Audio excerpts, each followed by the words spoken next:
due to... So I want to talk about that.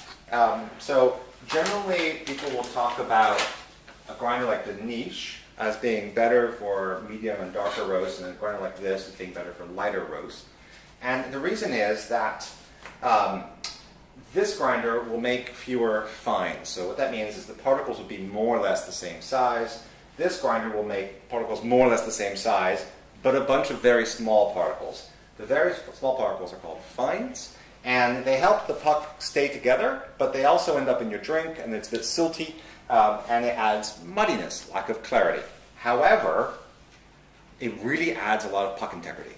So that's why the niche is the grinder that we recommend virtually everybody buy, because you're going to easily make quite good espressos with it, because those fines are going to keep your puck together.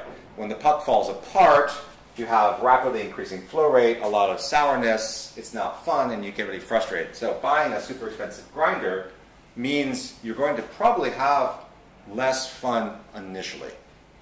Okay? And it's absolutely the case that the niche is just bang on consistent. Every shot looks pretty much the same. And I'm not criticizing the Lagom. Every large burr grinder I've ever used, large flat, has variability. The pucks are much more likely to fall apart. We'll talk in a second, because I am actually curious to do an allongé with this. Because the allongé is how I cheat to get around this problem with espresso. So this is the one we just made, huh? Yes, that's right. Would you agree with what I just said on about beans? Totally, totally. And like having used large flat burrs previously in my career, I find the P100, due to its burr geometry, a little bit more forgiving. And you know, if anyone's ever used light roast with an EK on an espresso machine, they'll know what I'm referring to. But anyone who's not, you know, aware of what an EK is, it's usually the large retail burr grinder that is in a shop that is used to grind all your retail beans. But what a lot of people don't know is the quality of the grinds coming out of there, out of that grinder, is fantastic, and it really sort of pushed people to explore espresso using that grinder.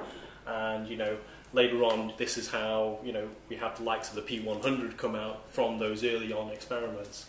But yeah, if you're just starting out with espresso, having a grinder that is a little bit easier on your skills is really satisfying, because you will find enjoyment out of learning the process as opposed to frustration, which is a possibility.